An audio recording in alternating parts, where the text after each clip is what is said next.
วันนี้เราจะมาไขทุกคำตอบที่สังคมนะคะมีข้อสงสัยเกี่ยวกับทางกองทัพนะคะซึ่งแขกรับเชิญของเราในวันนี้เนี่ยเป็นโฆษกกองทัพฝ่ายการเมืองนะคะซึ่งตอนนี้อยู่กับเราแล้วประเด็นที่2ที่เราจะคุยกันก็คือเรื่องของนโยบายของรัฐบาลในการคืนพื้นที่กองทัพให้กับประชาชนไปเช่าได้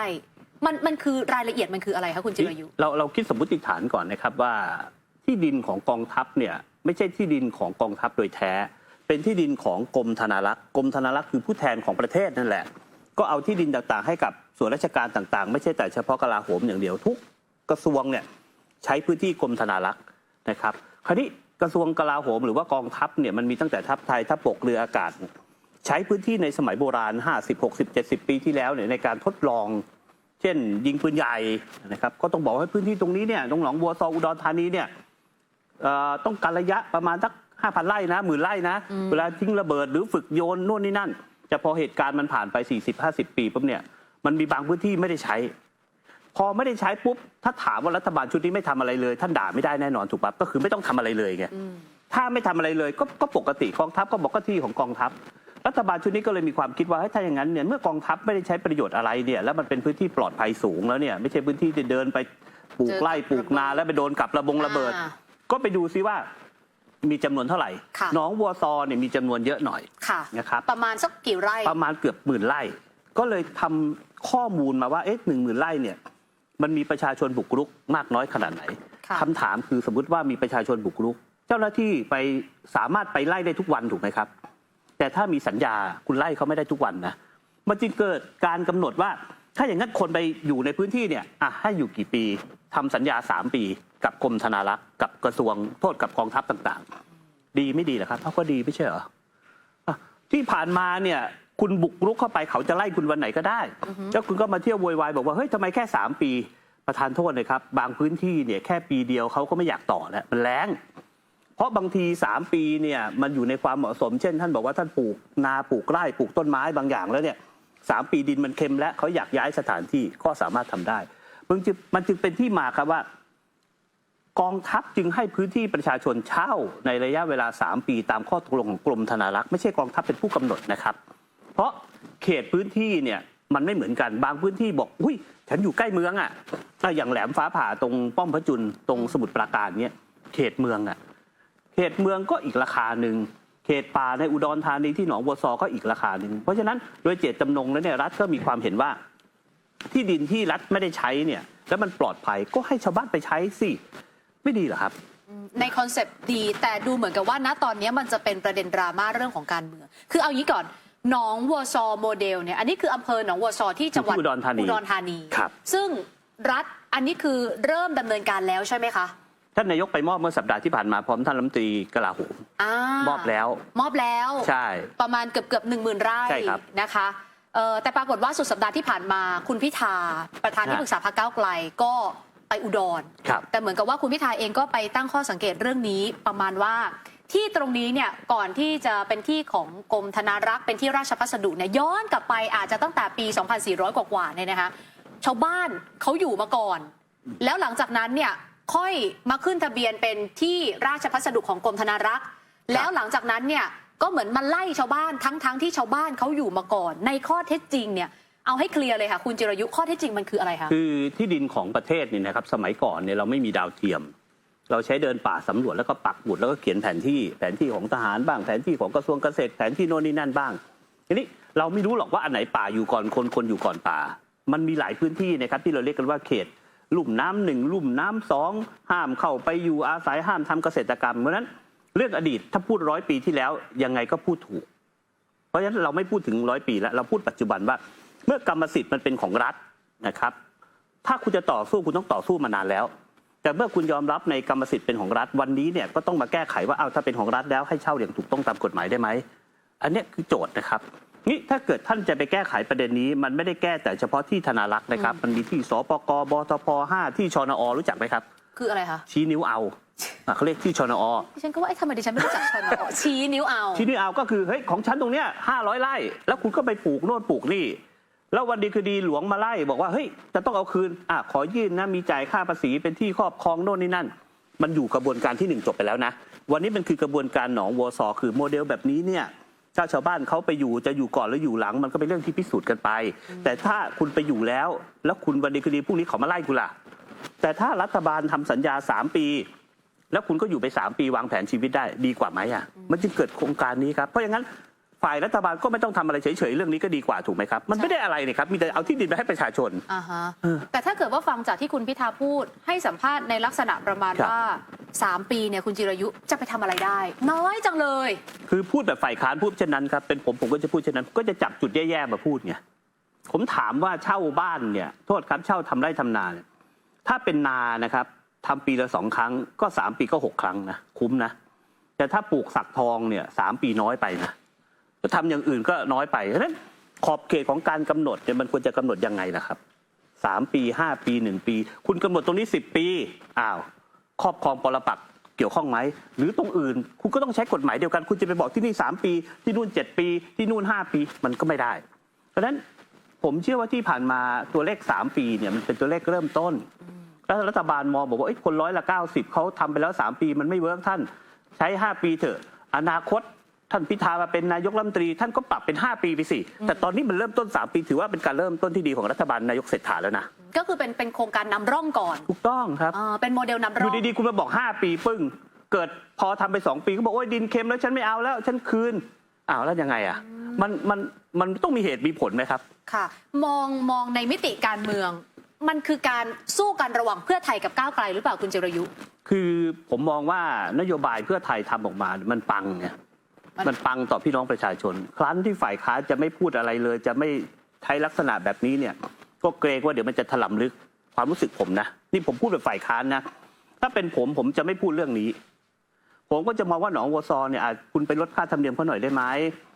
นะหรือคุณไปเพิ่มพื้นที่อื่นๆให้มากขึ้นกว่านี้ได้ไหมไม่ใช่ไปแค่อุดรธานีอย่างเดียวไปที่กาญจนบุรีได้ไหมไปที่ภาคใต้ไปที่สมุทรปราการไปที่ภาคอีสานภาคอะไรต่างๆได้อีกไหม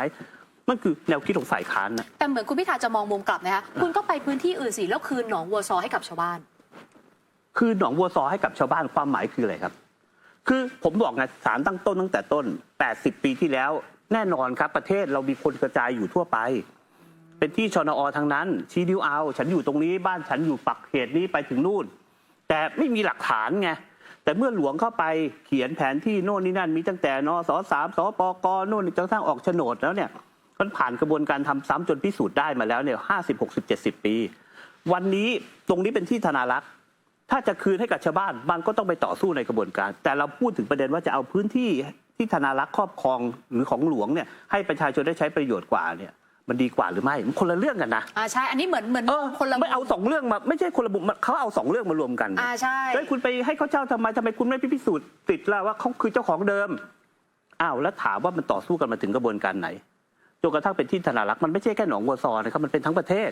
ที่ธนารักษ์ก็ดีหรือกรมป่าไม้กรมอุทยานแห่งชาติที่ลุ่มน้ำ1 EIA อะไรต่างๆเยอะแยะเต็มไปหมดถามว่าขอโทษนะครับผมมีคนชายขอบเขาบอกเขาเกิดมาเขาก็อยู่ป่านี่มานานแล้ววันดีคือดีเจ้าหน้าที่ป่าไม้มาบอกว่าอันนี้คือเขตป่าไม้เขตป่าสงวนก็คุณก็ต้องไปพิสูจน์ไปสู้กันถูกไหมครับใช่แต่พอเมื่อผ่านกระบวนการพิสูจน์มาแล้วที่ตรงนี้เป็นของป่าไม้เป็นที่ของธนารักษ์รัฐจะเอาที่ธนารักษ์ไปให้ประชาชนได้เช่าเฮ้ยทำไมไม่คืนให้เขาล่ะมันวนไปวนมาอย่างเงี้ยครับถูกไหมกลับข้างกันไงเมื่อสักครู่นี้ที่คุณจิรายุบอกว่าเข้าใจนะที่คุณพิธาพูดก็คือพูดในมุมที่ตัวเองก็เป็นฝ่ายค้านไม่แปลกที่คุณพิธาจะใช้วิธีการสื่อสารในลักษณะแบบนี้หรือเป็นไปได้ไหมว่ามันอยู่ในช่วงใกล้ที่จะมีการเลือกตั้งนายกอบจพอดีเลยคือผมกลัวคนอุดรธานีอย่างนี้นะครับคนไม่ว่าจะเป็นหนองบัวผมไปด้วยนะครับวันนั้นผมกลัวว่าโครงการนี้เนี่ยไม่อยากให้มีการทักท้วงในรูปแบบนี้ถ้าวันดีคือดีมีคนทักท้วงแล้วบอกให้ยกเลิกล่ะคนทั้งประเทศจะได้รับผลกระทบนะเอาละโครงการหนองวัวซอโมเดลยกเลิกต่อไปนี้เอาคืนให้หมดไปพิสูจน์สิทธิ์ก่อนซึ่งไม่รู้ชาตินี้จะได้พิสูจน์กันจบหรือเปล่าซึ่งผมเคยคุยมานะครับคนชายขอบคนชาติพันธุ์หลายคนบอกว่าตั้งแต่รุ่นทวดจนมาถึงปัจจุบันยังต่อสู้อยู่เลยแต่วันนี้เฉพาะหน้าเมื่อคุณทำงานอยู่คุณเช่าเขาอยู่หรือคุณบุกรุกเขาอยู่หรือคุณจะบอกอยู่ก่อนหรืออยู่หลังก็สุดแท้แล้วแต่เฮ้ยเมื่อเขาให้เช่าคุณก็เช่าไปสิถ้าคุณบอกว่าไม่อยากไปเช่าเดี๋ยวหาว่าฉันเป็นรับรองสิทธิ์คุณก็ให้คนอื่นที่เขาเกี่ยวข้องมอบอำนาจแล้วก็สามารถทำได้นี่ผมถึงบอกว่ามันคนละประเด็นกับเรื่องพิสูจน์สิทธิ์นะครับคิดว่าเกี่ยวกับการเลือกตั้งนายกอบจที่กำลังจะมีขึ้นไหมคะมันมีจังหวัดอื่นด้วยเหรอครับ ถ้าไม่มีจังหวัดอื่นก็คงไม่ไปอุดรนะครับ วันนั้นก็ไปเปิดตัว แต่ผมจะบอกเลยนะครับถ้านโยบายแบบนี้เนี่ยท่านบอกว่าไม่ดีเนี่ยแล้วยกเลิกไปเดี๋ยวคนหนองบัวซอคนอุดรเหนื่อยนะเดือดร้อนนะเพราะฉะนั้นรัฐบาลชุดนี้เนี่ยถ้าถามไม่ทำอะไรเลย คุณก็จะไม่ได้พูดเรื่องนี้ถูกไหมครับถามว่าทำแล้วมันได้ประโยชน์อะไรครับรัฐบาลได้อะไรได้ตังค์อะไรมีแต่กรมธรรม์รักษ์เสียพื้นที่โน่นนี่นั่นให้กับพี่น้องประชาชนได้ใช้งานไม่ดีเหรอเพราะฉะนั้นพี่น้องชาวอุดรธานีพี่น้องชาวหนองบัวซอท่านต้องช่วยอนุรักษ์โครงการนี้ไว้นะครับอะไรที่เป็นการต่อสู้ในเชิงพื้นที่ผมเชื่อว่า 100% เนี่ยมันน่าจะประมาณ 5% 10% ก็สุดแท้แล้วแต่ก็สู้กันไปแต่ 90% เดี๋ยวถ้าไปล้มโครงการหรือไม่มีแล้วเนี่ยผมว่ามันจะลุกลามไปทั้งประเทศนะจังหวะหนึ่งที่คุณพิธาลงพื้นที่ไปมีประเด็นหนึ่งที่พูดคือวันนี้เนี่ยมาดูเรื่องของความเหลื่อมล้ำในสิทธิ์ของพี่น้องประชาชนเราไม่ใช่นักรบห้องแอร์เราลงมาดูพื้นที่จริงๆแล้วเจอปัญหาแล้วจะเอาเรื่องนี้ไปพูดในสภาด้วยคุณจิรยุฟังแล้วมีอะไรจะแบบชี้แจงโต้ตอบคุณพิธาไหมคะคือคุณพิธาก็พูดในสิ่งที่ผมก็เคยพูดนะครับก็ผมเคยเป็นประธานกรรมาธิการศาลองค์กรอิสระองค์กรอัยการเนี่ยผมก็ลงพื้นที่นะครับผมต่อสู้ให้คนที่ไม่ใช่บ้านเกิดผมเกิดกรุงเทพมหานครผมไปต่อสู้ให้คนแม่สอดคนจังหวัดตากคนแม่ฮ่องสอนมาเยอะแยะเขาอยู่ดีๆเนี่ยขับรถไปนะครับมีเสาไฟฟ้าไปพอผ่านตรงนี้กิโลนึงไม่มีเสาไฟฟ้าอ่ะเป็นที่ลุ่มน้ำหนึ่งเป็นที่อุทยานแห่งชาติเพราะนั้นเป็นเรื่องปกติครับของฝ่ายค้านที่จะต้องลงไปทำงานท่านสะท้อนได้ไม่ใช่ปัญหาอะไรหรอกแต่ไม่เกี่ยวว่าต้องไปค่อนแค่ว่าใครอยู่ในห้องแอร์หรือใครอยู่นอกห้องแอร์คนอยู่ในห้องแอร์เขาอาจจะทำงานในรูปแบบหนึ่งคนอยู่เอาท์ดอร์คุณก็เดินสำรวจแก้ไขปัญหาไปก็นำเสนอแต่มันไม่ได้อยู่ในช่วงเวลาของการจะมาหาเสียงด้วยวิธีการแบบนี้เพราะผมบอกเลยครับว่าคนอุดรธานีคนหนองบัวซอจะเสียโอกาสนะครับอันนี้จะเสียโอกาสแล้วมันจะลุกลามไปอย่างอื่นด้วยซึ่งผมเชื่อว่ารัฐบาลก็ไม่เปลี่ยนแปลงนโยบายหรอกครับเพราะทำแล้วเนี่ยรัฐบาลไม่ได้ประโยชน์อะไรนอกจากเอาพื้นที่ที่มันไม่ได้ใช้งานก็ไปให้ชาวบ้านเขาได้ใช้งานมันก็โมเดลตรรกะง่ายๆแค่นี้เองการเอาพื้นที่ของกองทัพที่ไม่ได้ใช้งานเนี่ยทำไมเราเริ่มที่อุดรธานีครับพื้นที่มันเยอะขนาดนั้นเลยเหรอใช่ครับสมัยก่อนเนี่ยถ้าเกิดไปดูในสงครามเวียดนามนะย้อนกลับไปถึงนู่นเนี่ยนะครับในสมัยผนวกดินแดนอินโดจีนลาวเขมรเวียดนามเนี่ยมันเกิดการรบระหว่างไทยกับในลาวบ้างในกัมพูชาบ้าง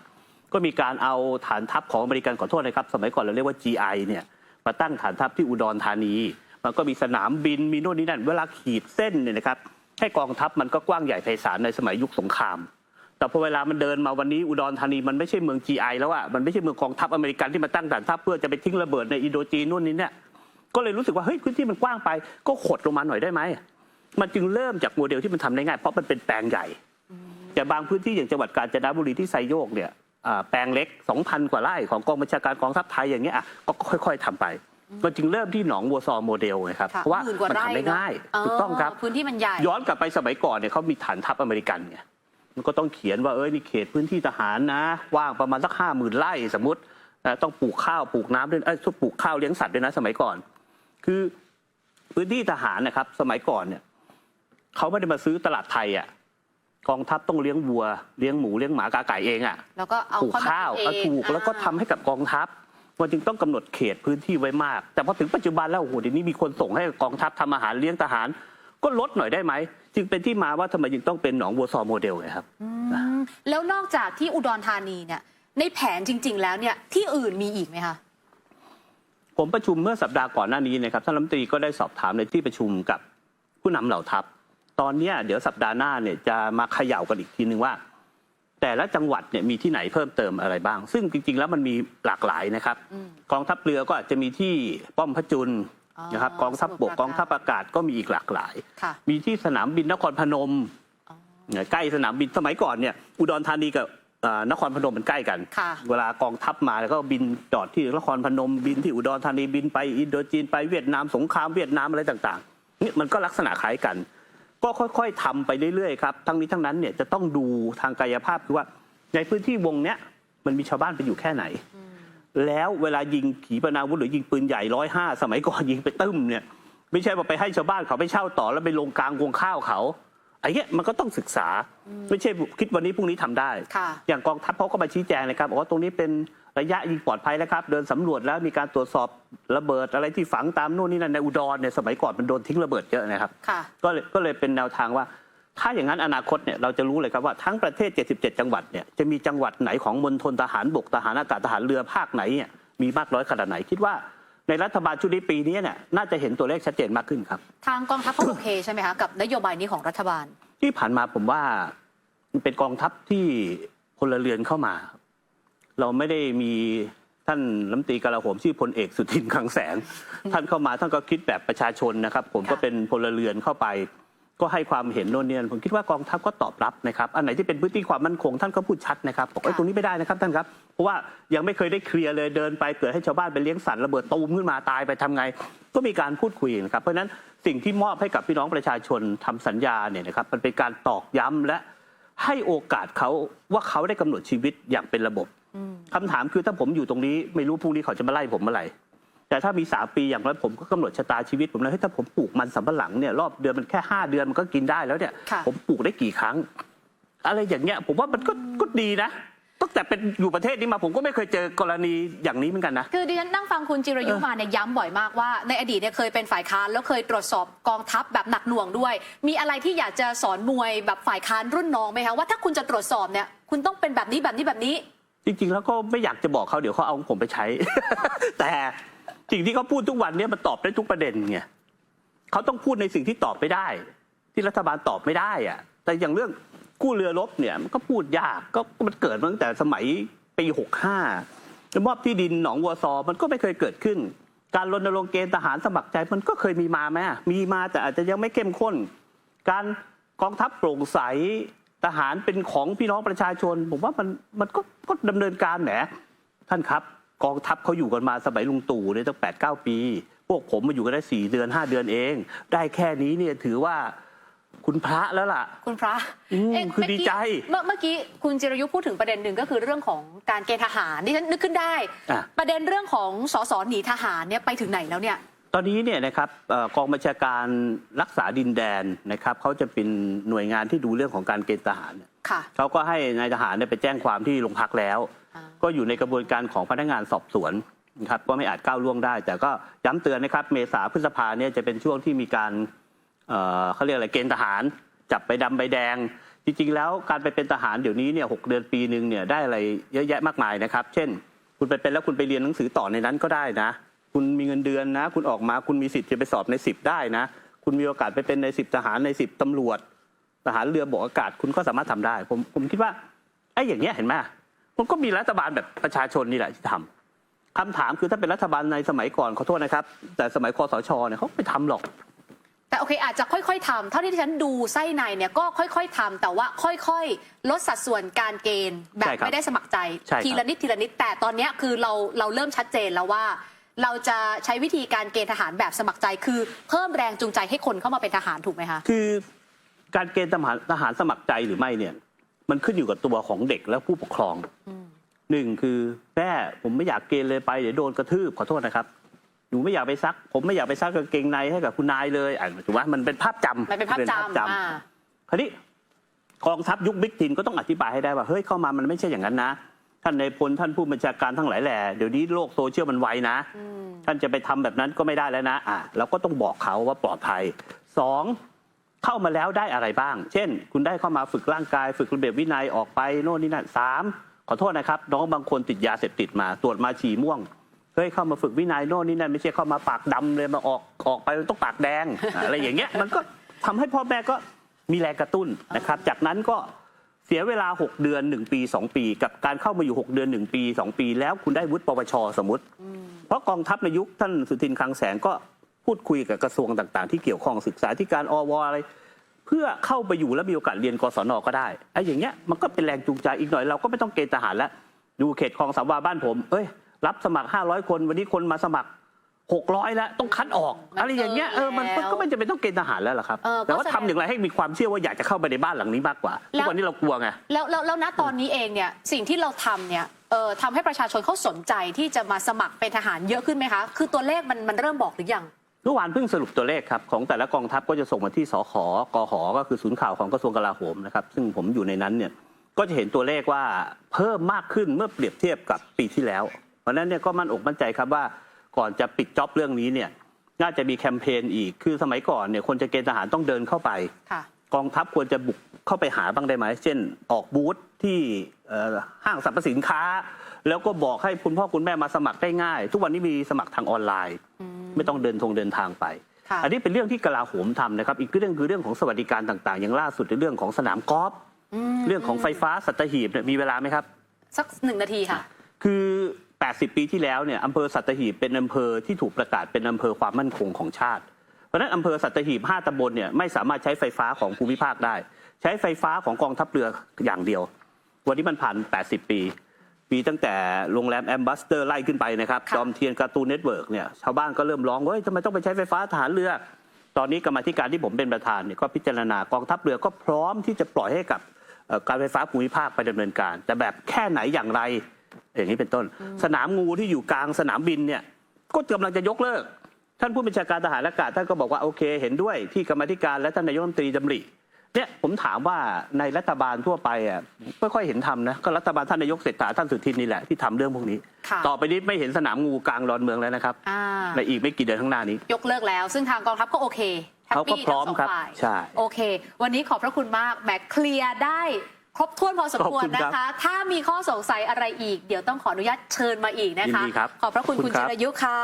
มาร่วมสนับสนุนท็อปนิวส์นำเสนอความจริงได้แล้ววันนี้เพียงกดปุ่ม Super Thanks แล้วเลือกจำนวนเงินตามที่ต้องการได้เลยครับขอบคุณครับ